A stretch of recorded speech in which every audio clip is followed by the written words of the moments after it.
आता आपल्या खास क्षणांसाठी मिळतील अस्सल आणि पारंपरिक पेहराव। महिलांना साजेसा Indo western premium clothing brand रादवी,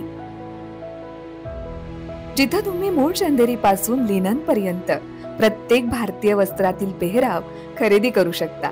म्हणूनच आजच आमच्या ऑफिशियल वेबसाईटला भेट द्या, जिथं परंपरेचा साज तिथं रादवी तुमच्यासाठी खास। नमस्कार, मी तनया। न्यूज अनकटच्या कृषी अपडेटमध्ये आपले स्वागत। पाहुयात कृषी क्षेत्रातील काही महत्त्वाच्या घडामोडी। राज्य सरकारने कर्जमाफीचे आश्वासन दिले होते। या आश्वासनाची पूर्तता आम्ही लवकरच करणार आहोत। त्याकरिता एका समितीचे गठन करण्यात आले।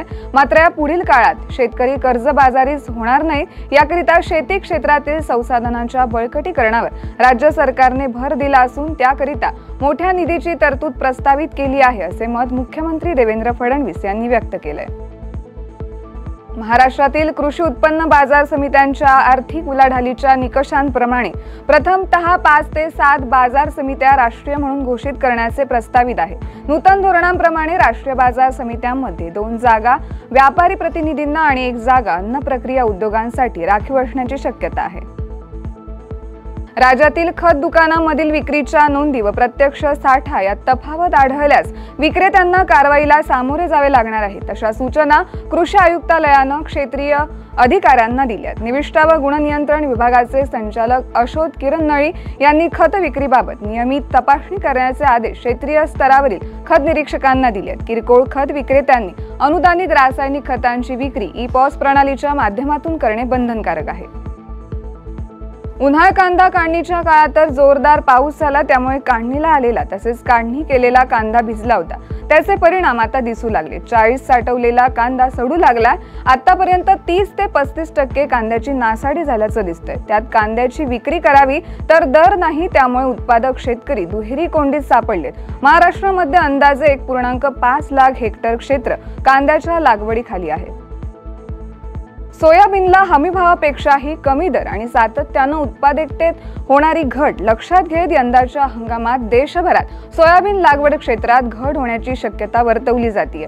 सोयाबीन प्रोफेसर असोसिएशन ऑफ इंडियानं देखील 5 ते 60% सोयाबीन क्षेत्र कमी होईल असे सांगितलंय।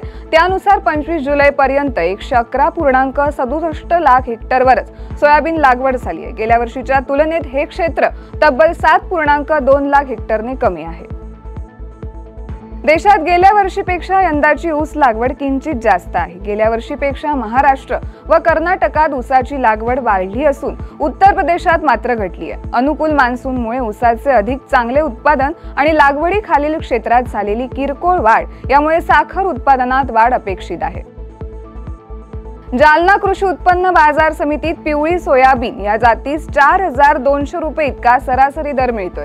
सध्या बाजारात पिवळी सोयाबीन या जातीची आवक जास्त होत असून बाजारात या सोयाबीनला 4250 रुपये कमाल दर मिळतोय, तर सरासरी दर हा 4200 रुपये एवढा आहे। दरम्यान मालाला बाजारात समाधानकारक दर मिळत असल्यानं शेतकरी समाधानी आहेत। आणि या बातमीसह वेळ झाली आहे कृषी अपडेटमध्ये इथेच थांबायची। तोपर्यंत पाहत राहा न्यूज अनकट।